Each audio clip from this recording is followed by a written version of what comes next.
Yo, it's Ilya from the Movie Addicts. My co-host Owen usually edits these podcasts and make them what they really are. But right now he's having problems with the storage, so I'm editing the next couple of episodes. So I hope you enjoy my crappy editing, and let's get to what you want. Let's start the episode.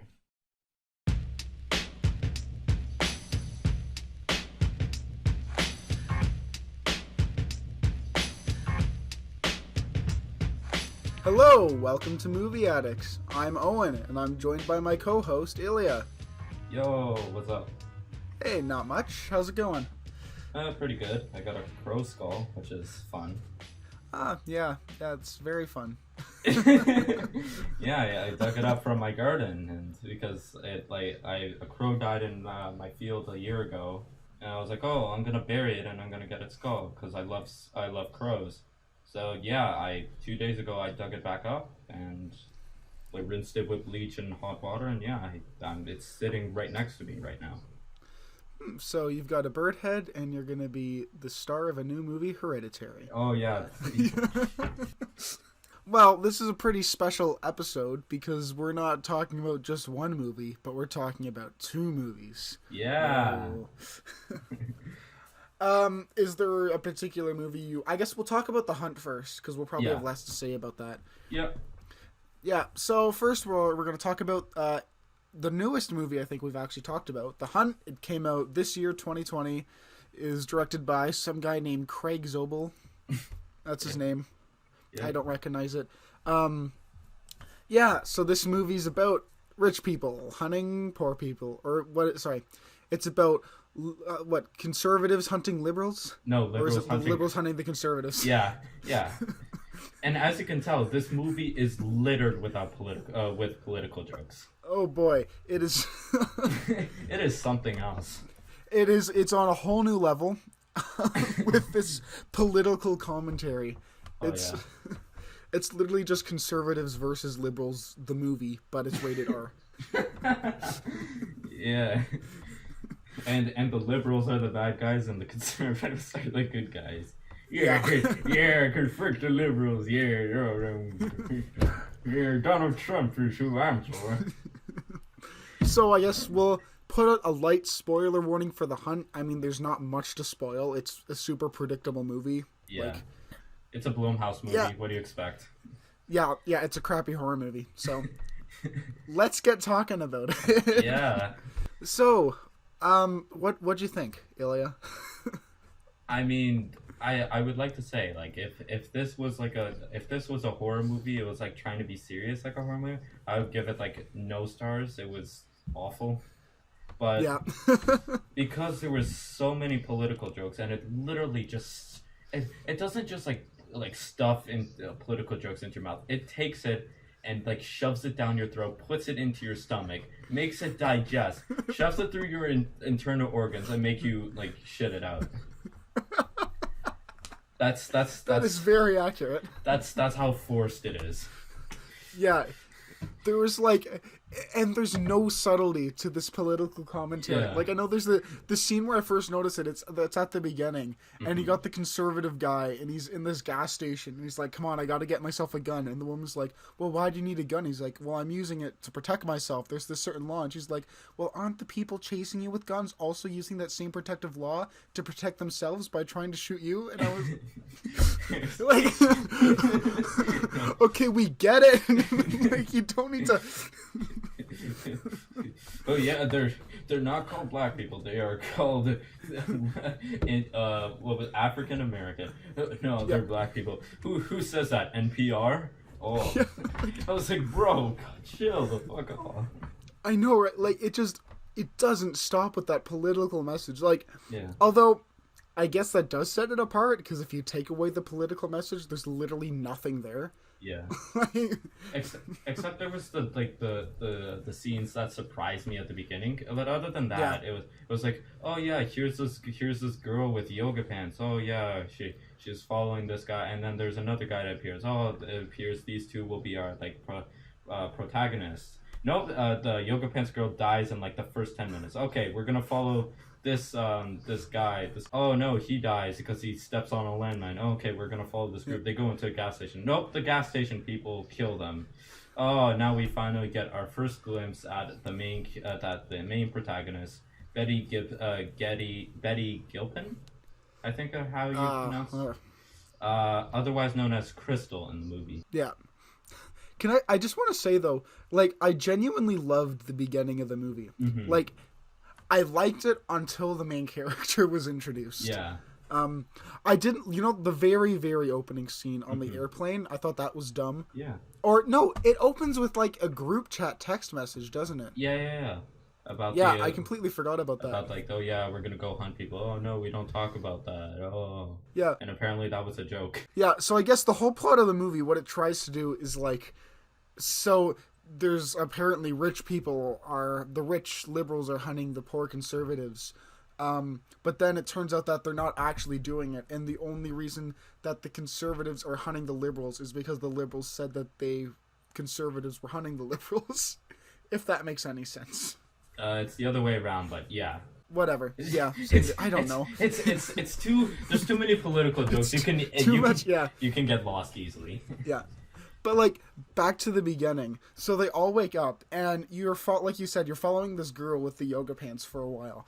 And it sets her up like she's going to be the main character. Like, she finds the key, she helps the other guy out. And you're like, oh, there's going to be a romance between these two. And then there's gunshots. And Liv's like, wow, that almost hit me in the head. And then she gets shot in the head and fucking dies. I couldn't stop laughing. And then you follow the other guy, and he's like, oh shit, and then he's running through the gunshots trying to help this woman who fell in spikes. It was like, oh, okay, it's your birthday, come on, it's your birthday tomorrow, we're gonna get you out, 1, 2, 3, it's your birthday, pull them out. And then it was like, okay, let's go. And then they step on a landmine and they both blow up.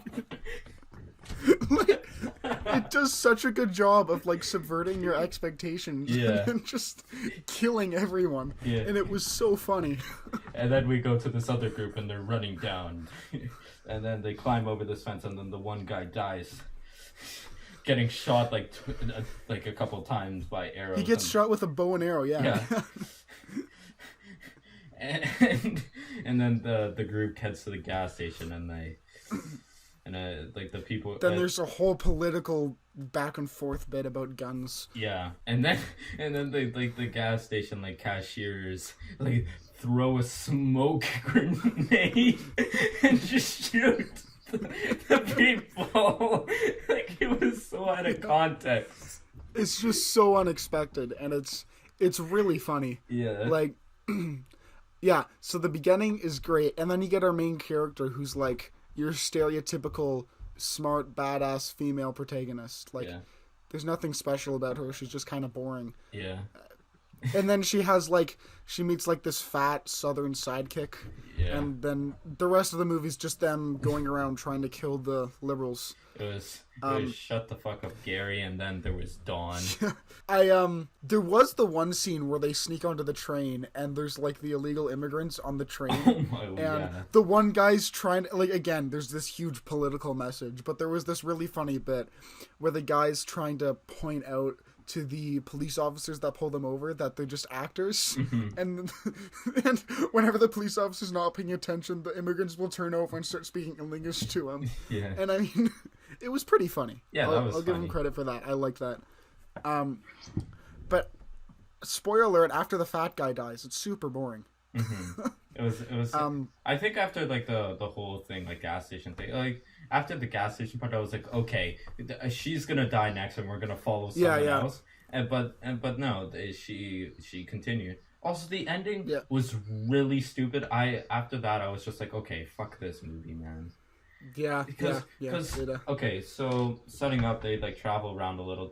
This girl, the protagonist goes to the antagonist's house, and then they have like a fight scene, and it was like, oh yeah, you made this thing real. Oh, I'm someone else. No, you're not. Maybe I am. Maybe I'm not. Oh, blah blah blah. Fuck you. And then they fight, and then they fight for a little bit, and then the protagonist gets stabbed like 3 times, and then the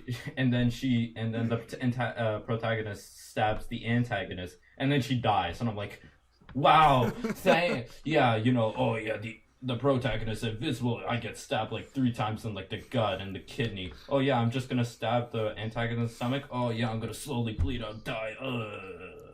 Well, Ilya, you don't understand. It's because the conservative is so thick-skinned, the stabbing just didn't do anything. No, you mean the liberal. She's liberal. No, wait, what? Hold No, on. yeah. I'm so lost. I don't know what any of them are anymore.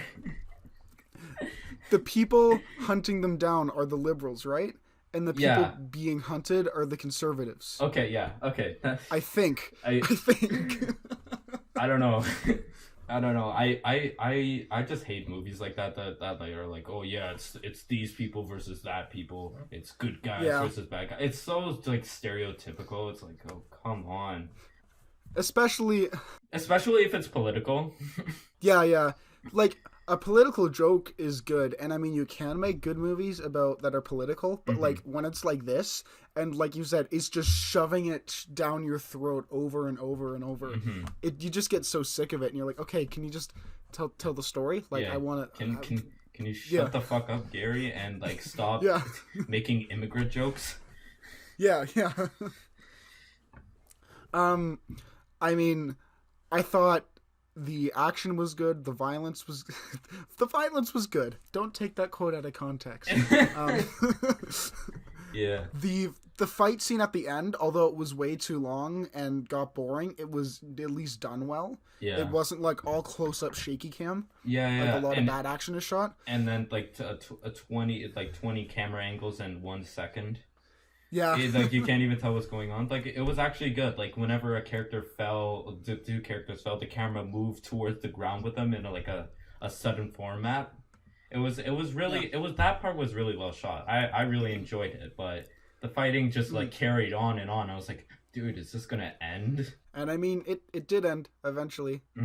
I mean, there was the one scene where she where the protagonist enters the house with like a gun. She's throw the gun away into the mailbox. Okay. And then later on in the fight scene, the antagonist like pulls out like a shotgun. She's like, hey, I thought there was no guns in here. Well, fuck you. And she starts shooting her with a shotgun.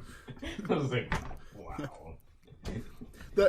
The movie definitely has its moments, but overall, I think the political stuff brings it down. Yeah. And I mean the actual ending, like the very ending's just stupid. Yeah, it is so dumb. She like takes the rich lady's clothes, and what does she do? She gets on the jet and she's like to the waitress, well, you work for me now, have the food. Yeah. Look at me go. My political views are more superior to yours. Haha. Yeah. So yeah, that was a thing. Yep. I don't have anything else to say about this movie. Me neither. What would you rate it, Owen? I would give it a 3 out of 5. A solid 3 out of 5, because I laughed a lot, but I mean, again, the political stuff, like, But yeah, I think all in all, the positives outweigh the negatives, so 3 out of 5. What about you? I would agree, 3 out of 5. Like, there was a lot of scenes that just made me laugh because of how dumb it was, but overall, it was just kind of like a shit movie. Yeah. Has that been the first time we've agreed on a rating? I think so. I think so. Oh my god! Alrighty, well, I say we move on to the feature presentation of this episode. Yes, I can't wait. Alrighty, give us an introduction, Ilya. Alright, so this movie, or this is a documentary. It is an hour and 36 minutes long. It is called Behind the Curve. It is... This is what it says on IMDb. Meet the real flat earthers, a small but growing confident group of people that firmly believe in a conspiracy that suppresses the truth that the earth is flat. It is probably one of the best documentaries I've seen ever, mainly because of just what it's about. It was so funny. Yeah. It's... So, to draw a comparison to the last episode, we talked about a Scientology documentary. So the Scientology documentary was overwhelmingly negative to Scientology. But this documentary, Behind the Curve, it doesn't have an opinion. It's just interviewing the people that are there. So it's not like the director has a point they're trying to make. They're just trying to communicate what the flat earthers think, right? Mm-hmm. So you'd think, oh, that wouldn't be too funny, but no, it's hilarious. Just the crazy ideas that these people have, and just how convinced they're right. It's Where do we even start? Let's start at the beginning. Let's start at the beginning. So the movie opens up with, so he's, the entire movie sort of follows him in his journey with this one predominant flat earther whose name I can't remember. Mark Sargent. Mark Sargent, yes. So he is apparently he's a huge figure in the flat earth community. He like has YouTube videos that apparently have gotten lots of people into flat earth and stuff. Mm-hmm. So the movie starts with the director interviewing him and Mark sort of telling his story to how he became a flat earther. And then he explains what the flat earth is, which it's I don't know. Oh, it's great. Like, do you want to give a shot at explaining how they think the flat Earth actually works? Because it's I don't know. There's just so many stupid points. I mean, you could go on for ages. Yeah. Okay. So actually, I think he describes it sort of like the Truman Show. How in the Truman Show, Truman lives in this giant dome, and he's like, well, the Earth is kind of the same thing. Like the Earth, it's just a giant dome. The sky, it's just projecting lights. It's not real. It's flat. Yeah, we're inside like what's it called? A planetarium. Yeah. I mean, we're just gonna ignore like who built it. We're just gonna ignore that. It doesn't matter who the government. Why? Well, because they don't want us to know the truth. Why? We don't know. They just don't want us to know. I want to ask. Okay, if the government is hiding this, why would they hide it? Because what would be the purpose of like it's just so mind-boggling. Why would they hide that the Earth? If the Earth was flat, they would say, yeah, the Earth is flat.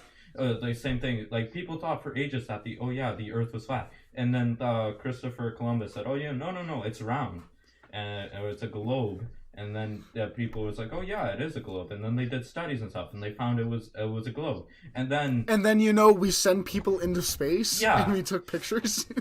Yeah, well, no, you can't believe that. Oh yeah, sorry, my bad. NASA, it's just a lie. Yeah, it's run by every the single government from every single country in the entire world is just working together, trying to convince that everyone on the planet that the Earth, it's round when it's actually not. Yeah.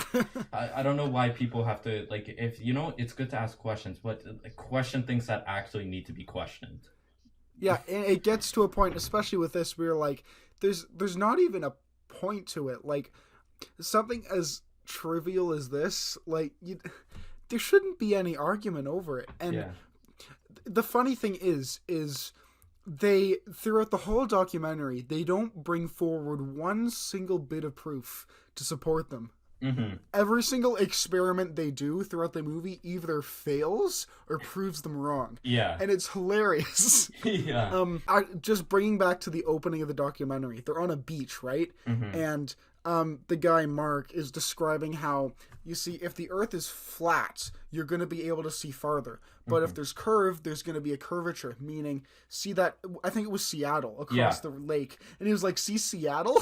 If the Earth was curved, I wouldn't be able to see it. Yeah, but and this, I actually looked at the geological location of where, it roughly was. Dude, yeah, you would be able to see Seattle. You might not be able to see the ships and stuff because the Earth curves just ever so slightly, so you won't see ships in the dock. But you can see Seattle. It's like saying, oh yeah, why can't I go on top of the CN Tower, look across and see Seattle? If the Earth was flat, I would be able to. If I had a telescope, I could see Seattle. But no, you can't. Just their whole idea of curvature is so weird because they're doing it on a super small scale. There's this one experiment they do where they've got posts, I think 30 feet apart from each other. Yeah. And they're like, we're gonna shine a light, And if the light goes across the posts in different spots, that's going to show there's curvature. But if it's straight, that means it's flat. But I'm like, if you're doing it on that small of a scale, it's not going to do anything. Yeah, and they curvature... they couldn't even do it. They tried to get a laser and like point it, but unfortunately they bought like a cheap laser or something, and the light just didn't go through anything. It was because the light like grew, so like by the time it hit the first post, it was so big it covered the entire post.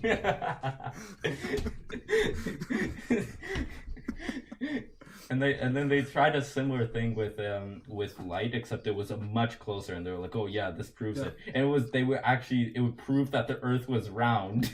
Yeah, it was at the very end of the movie. Yeah. It was the best way to end the movie possible. They're like, okay, so we've got 3 holes, and if we shine a light through the hole and it goes straight, that means it's flat, but if he has to raise it up to get through the middle hole, that means it's round. And they weren't getting anything through the hole, and he's like, okay, raise the light up. And then the light shone through the hole, and the guy's just like, oh, well, that's peculiar. And then cut to credits. It was so funny. It was great. Oh, boy. I was dying of laughter throughout this whole movie. Yeah. It's And then there was the whole thing they're talking about. Oh yeah, this is a great like conspiracy group. Like all the other conspiracy. There's something dark about it, like 9/11. Oh yeah, there's like the whole thing about people dying, and like, oh yeah, J.W. Bush did it. Well, here in the flat Earth, people make happy folk songs. You don't hear any 9/11 folk songs. I wonder why. I wonder why. And then there was that like stupid guy with like that was like hitting ping pongs with his hammers. Yeah, I actually wanted to talk about him because all the other people are just focused on the flat Earth conspiracy, but then there's this guy hitting ping pongs with his hammers, and he's like, well, yeah, like there's literally a scene where he just goes out to people in a parking lot, and he's like, hey, do you want to know something? Hey, guess what? The Earth, it's not round, it's flat. Guess what? The Earth is flat. Yeah. There's these poor people just sitting in their car. Yeah. I'm ahead of the largest flat Earth organization in the world, and then he just walks away, and he said, yeah, that's how it's done. That's how you convince people. There's this bit too where he's going on about other conspiracies, like, well, yeah, dinosaurs, they never existed. They're just teaching those in schools to fool us. The education system, it's broken. They're trying to teach people that the Earth is round. Oh yeah. The dinosaurs was 6 million years ago. No, the math doesn't work out. 14 million. No, you have it wrong. Your math is wrong. It was so funny. Yeah. And then, actually, there was this point I really want to bring up with this other woman. So you meet another woman who's the head of a Flat Earth podcast, I think it was. Oh, yeah. And she's friends with Mark. So she and Mark do this podcast, right? Mm-hmm. And there's this scene where she's talking about how conspiracies about her name are brought up. Oh, yeah. What was her name again? Anyways, her name ended in CIA, and she was saying, well, there's so many people coming out saying that, well, because my name ends in CIA, that I'm actually part of the CIA, and, like, all my family and stuff, that's just made up. I'm just planted here. And I'm like, how hypocritical is it for you to say that is false, but then also you to say the things you say about the flat Earth with no proof? Like, you're saying, yeah, the government doesn't want us to know, without any proof. Yeah. Like, she's saying the exact opposite thing about her with the exact same amount of evidence, and it's just so stupid and hypocritical. And I got so mad when she said that, because I was like, do you not realize how dumb it is what you're saying? Yeah. Her name is Patricia. Patricia, Steer. Yeah, Patricia.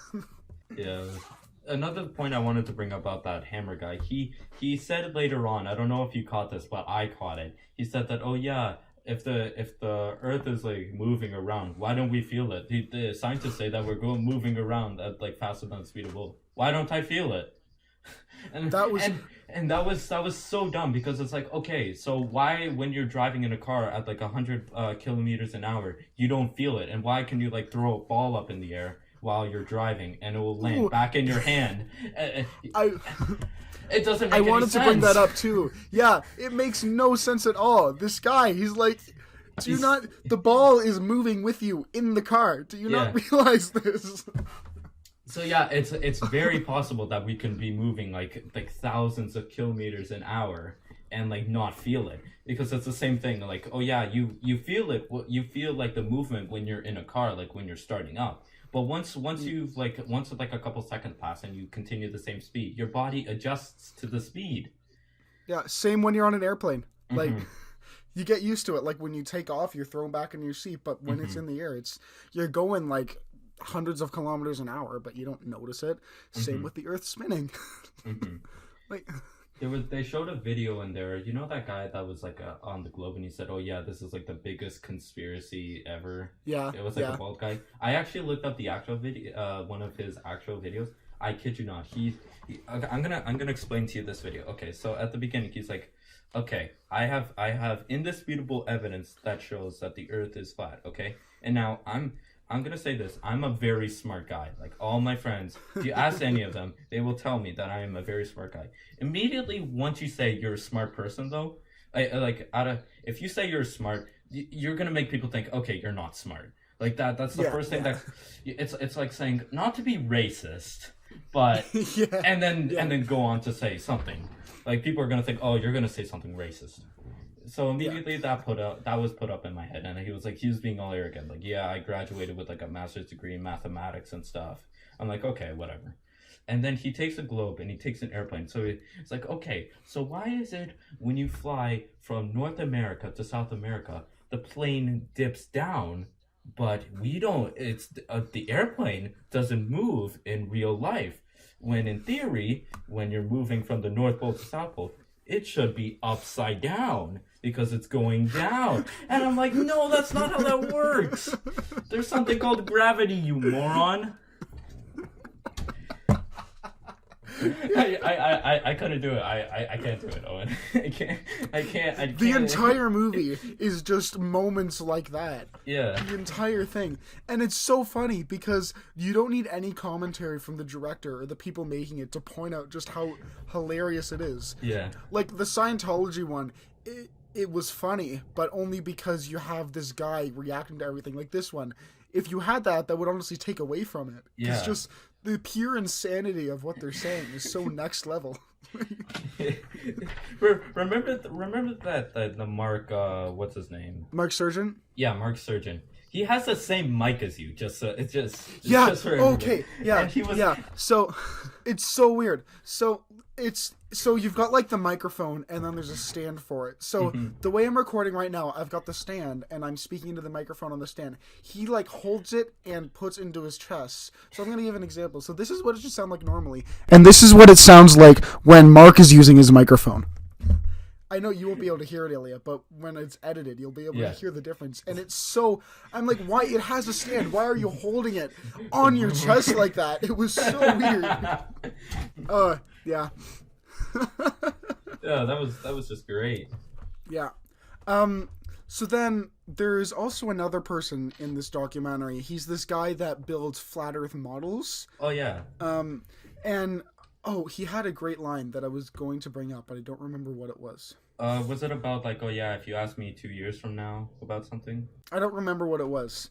But this he's a bit wacky too. So he builds flat Earth models, like just models of the flat Earth, which looks so... Okay, for those of you who don't know, but it's like, picture like a globe, but like you cut it open sort of like a...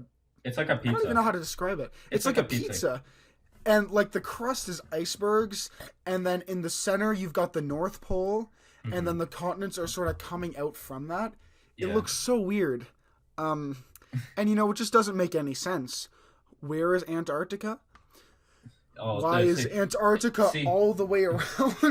Like, but you see, Owen, after I watched this documentary, I did more research. Apparently they actually call it the ice wall. And some people believe that beyond the ice wall there is another Earth that we haven't discovered. Yeah. I was like, bro, what is this, Inception?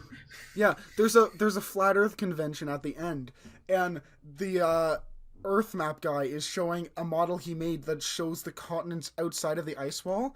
Yeah. And immediately I was like, how the fuck do you know what those continents look like? like how? See, See, we would take them on like a voyage, make them cross Antarctica, and then they're gonna end up in like Africa, and they're gonna think like, oh yeah, you guys already made it past, and you're just hiring actors. Yeah, Like yeah. this is all just the U.S. government doing this. But like you can't just like explain to them the truth because they're just so beyond it. Like there's a line where you can go from like, okay, maybe I believe this, but if I like somebody can prove me wrong, then I can like go back. But they've just like sprinted past that line and they're already like a mile off of it. Like there's no turning back for them. They're gonna forever believe that the Earth is flat. Yeah. Saying this to Ilya when we first talked about this movie after he'd seen it. I was saying that you could literally take one of the people from this movie, send them in a rocket ship into space, and get them to look down at the Earth and see that it's round, and somehow they would still believe that it's flat. Like, They would say that, this like, is oh, how yeah. far gone and crazy these people are. Yeah. Like they would say that, oh yeah, it's like you put me in like a VR headset and this is like a roller coaster at like Canada's Wonderland or something. Yeah. Yeah. And if you think we're over exaggerating, we're not. Like, if you watch even the first 10 minutes of this documentary, it does something to your brain. Like, I Yeah. feel like you lose IQ watching this movie. Yeah, because and there's a scene where our Mark's mom. I'm gonna mention another point about this. Oh my god! Yeah. She said that there was a part where like the interviewer was like, oh yeah, like what do you think of flat Earth? And then she's like, oh yeah, well unless somebody shows me actual evidence that the Earth is not flat, I'm gonna I don't know, I'm gonna believe that the Earth is flat. And I'm like, Yeah. there's so much evidence.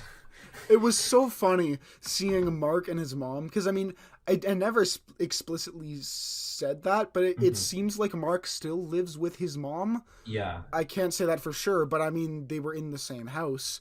So, but it's so funny because the dynamic with them is like Mark is like a 12-year-old who's like believing in Bigfoot or something.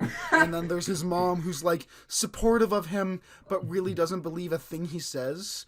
Yeah. And it was so funny when the reporter asked the mom if she believed in the flat Earth. And you know, deep down, she just wanted to say, no, it's all bullshit. But she Yeah. was just like, well, you know, it could be real, but I can't say anything for sure until I see evidence that the Earth isn't flat. And Yeah, I was just like, okay. Yeah. yeah, Obviously, the sun brainwashed her.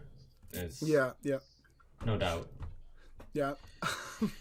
But you bringing up the mom brings up my absolute favorite part of the movie. Oh, yeah. So there is the scene with the ping pong ball guy, and he's going on about, he says something like, everyone's saying that flat earthers, they're just like people living in their parents' basement with their mom, but I don't know any flat earthers that actually live with their mom. And then directly after that line, it's a hard cut to Mark and his mom.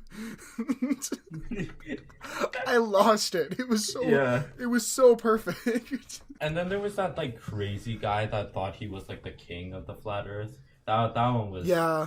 And then he thought like, oh yeah, this Mark Sargent and Patricia were like part of like Warner Brothers, and Warner Brothers is with the CIA. And there's this great part. They're with Warner Brothers, you idiots. And he says it with such an expression, like he knows what he's talking about, but he really doesn't. There's so they wanted to get him to be in the documentary, but I think it was like he demanded like he gets 50% of the profits. Oh yeah, and he was in like 90% of the movie.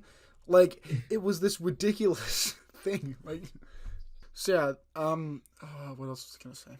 Oh yeah, they what's it called? Mark Sargent and Patricia, they went to Houston. They went to the NASA Space Center. Yes. That was the best part of the movie. It really was. Yeah. It was.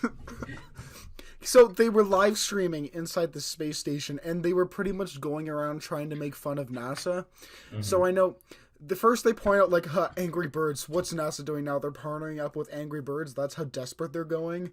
And then but they don't realize that when they put in Angry Birds, it's actually for the kids. So they're trying to do a sponsor thing with the kids. And then there's like an astronaut suit, and the watch is like slipping a little bit, and she's like, look how low NASA is stooped. Their mannequins have a watch with a broken wrist strap on it. Looks like we're the ones winning now.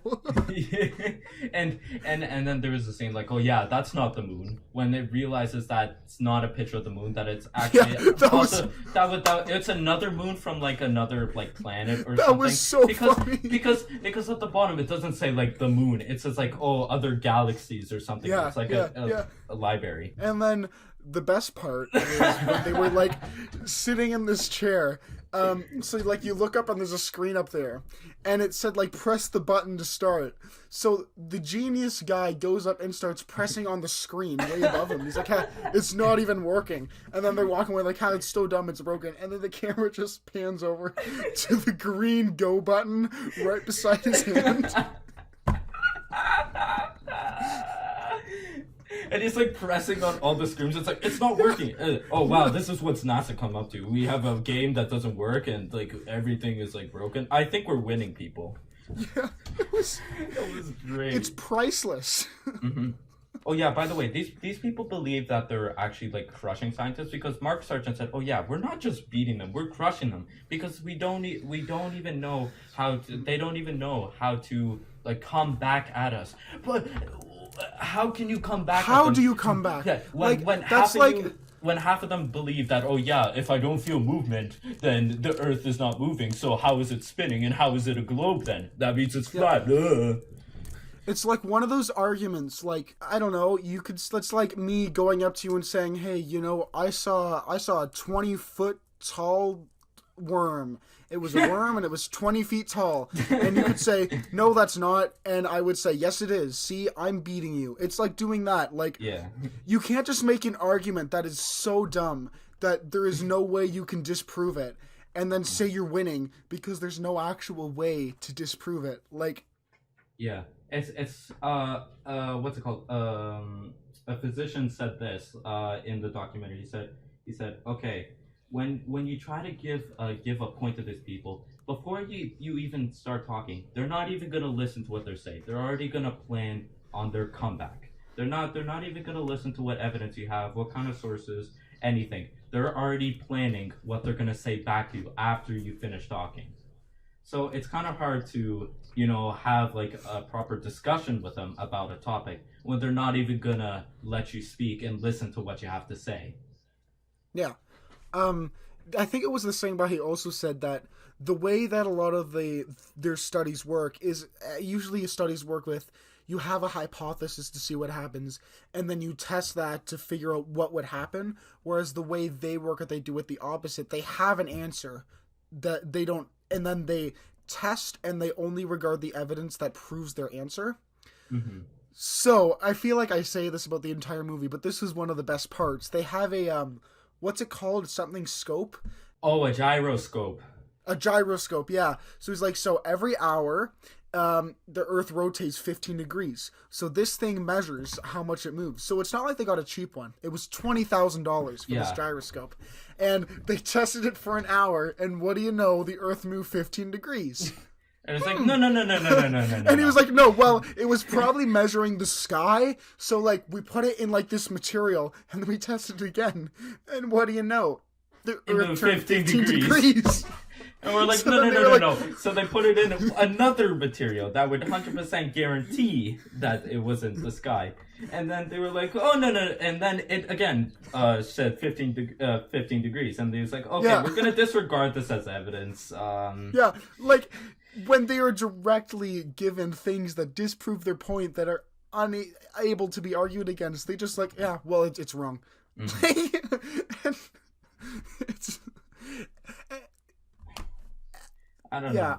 There was also this thing where they test like flights. Like, you know how flights don't go over the Pacific? Like, really that often, only if they go to Australia. And they were showing flight patterns. And what was funny to me was because it made perfect sense why the flight patterns were so weird. According to, like, they were saying, oh yeah, these flight patterns are abnormal. They would only happen if the Earth was flat.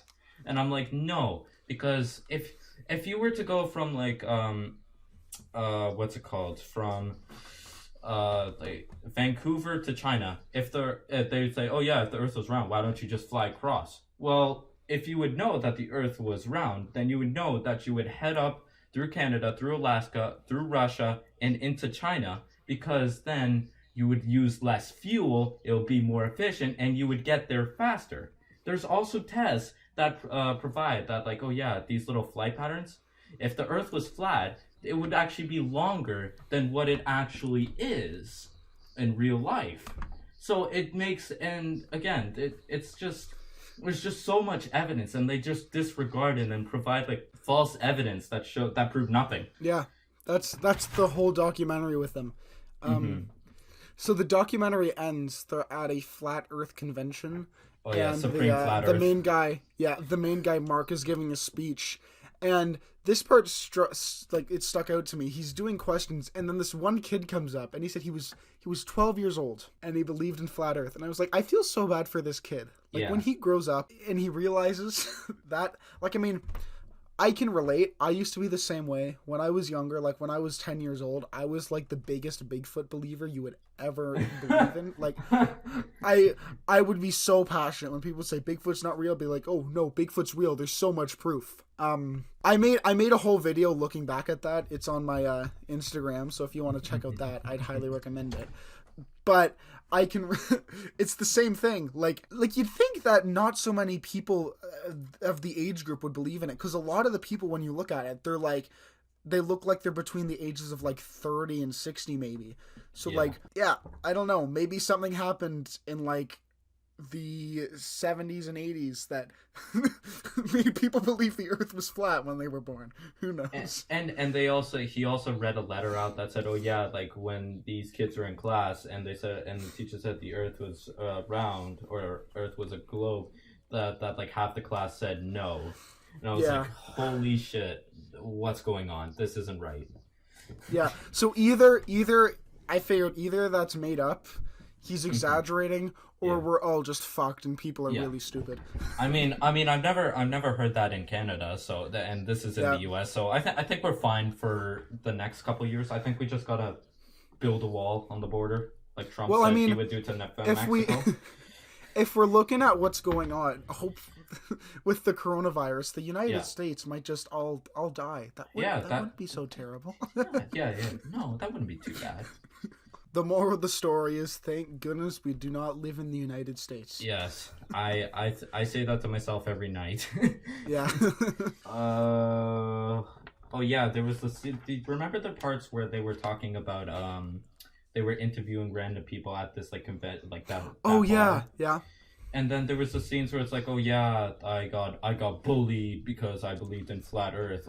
You kind of deserve to be, if you believe in, like, not like anything against like flat earthers. Like, if you want to believe the Earth is flat, that's fine. But you should be ready to be subject to abuse, because if you believe in something like that, then I don't know anymore. Well, there are certain things, like if you're believing it and keeping quiet about it, that's fine. Yeah. But if you're like the guy just going up to two strangers in a car and like, hey, the Earth is flat, you should believe me, I have a Facebook group with flat earthers in it.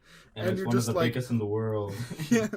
And you're just like doing that to people, like that's not good. Don't do that. Yeah, don't do that.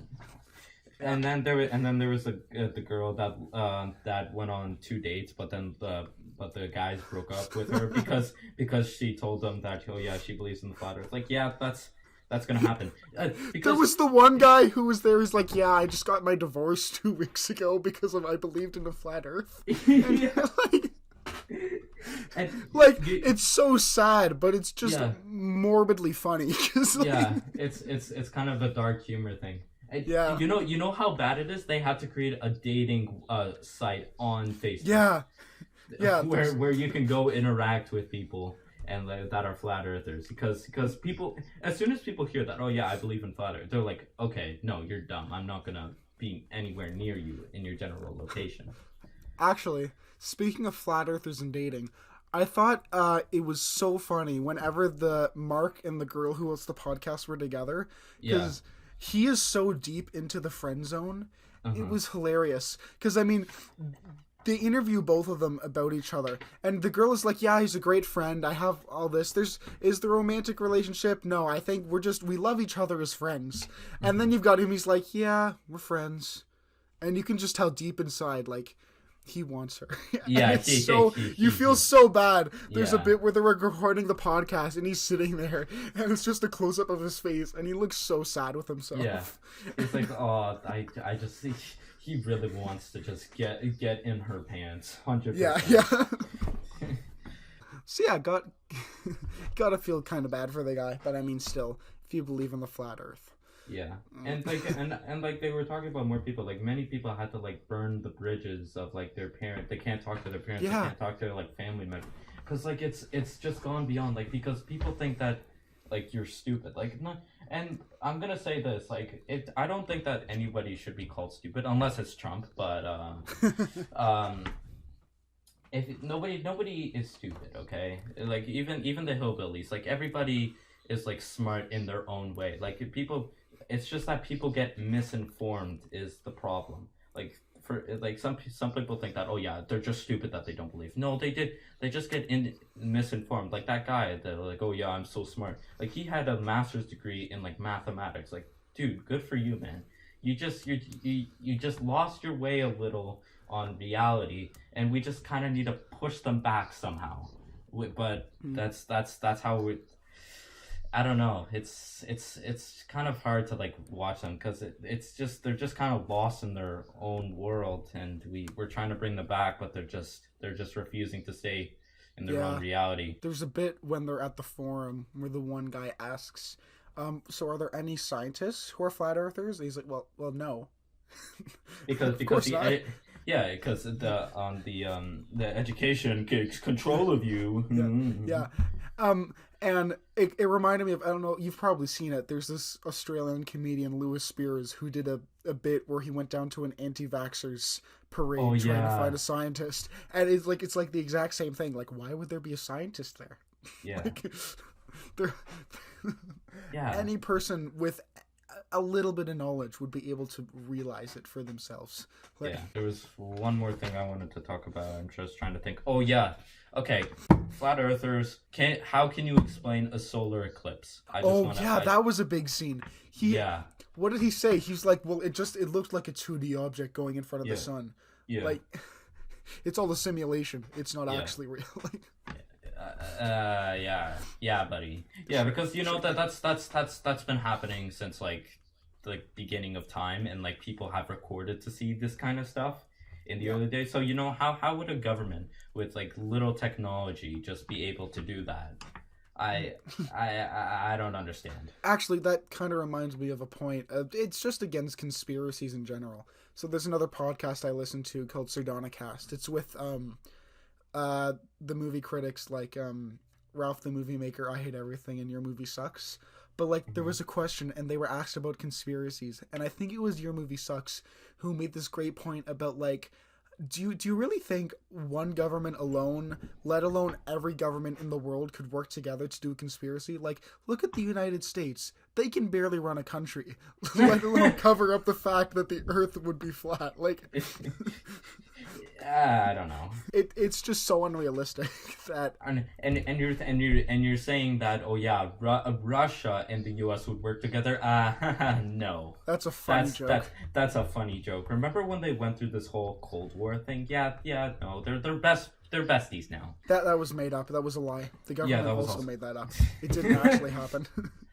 Oh, and we're actually inside the Matrix right now. You just gotta wake up, Owen. You gotta open up settings and like turn off this promo pack or whatever. Yeah.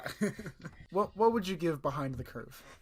I would say I don't know. Like, entertainment wise, 100% 5 out of 5. Documentary wise, it's a great documentary as well. Like maybe 4.5 out of 5, maybe 5. I don't know. You're actually giving it higher than me. I gave it a 4 out of 5. It's a solid documentary. It's absolutely hilarious. I definitely recommend it to anyone, unless you believe in the flat Earth. Unless you believe in the flat Earth, don't watch it. If you don't, 100% watch. I mean, if I mean, flat earthers would go ahead and be like, "Oh yeah, that's all true," and they would say like, "Oh yeah, this is just another documentary proving how true it is." So I'm just not gonna watch it. Well, I guess we'll wrap things up now. I guess. Well, thank you everybody for watching this episode of the Movie Addicts. If you enjoyed it, please give us a subscription and a like. Let me redo that. That sounded stupid. If you if you enjoyed listening to the episode, please give us a no. Fuck.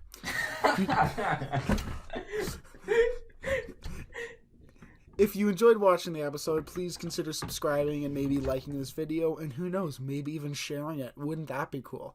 Wow. Yeah. We're talking about the Conjuring movies next episode, right? Oh, I forgot about that. No. I don't want to do it. Yeah, it's been a long time in the making, but we're finally going to do it. All 6 of the Conjuring movies, excluding La Llorona. We're not talking about La Llorona, but we're going to do it. And it's going to be a fun time. Yeah. Well, we'll see you next time. Until then. Yeah. Yeah. Bye. Yeah, that was it. Good job. Okay.